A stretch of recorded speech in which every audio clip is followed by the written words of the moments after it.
Subukan niyo po itong gawin. Ito yung nakuha ko sa akin mga boss. Kasi nga po sobrang sakit ng aking ulo. Umiinom ako ng mga Biogesic pero parang wa-effect pa po siya. Ngayon, nag-cleansing ako nito, spiritual cleansing.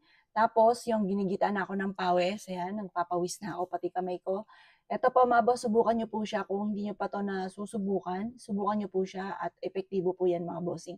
Kung ano man yung mga kumapit sa inyo, mga negatibo, yan yung sa akin. Iba-iba po ang lalabas po sa atin. Meron pa naka-float sa akin mga bossing.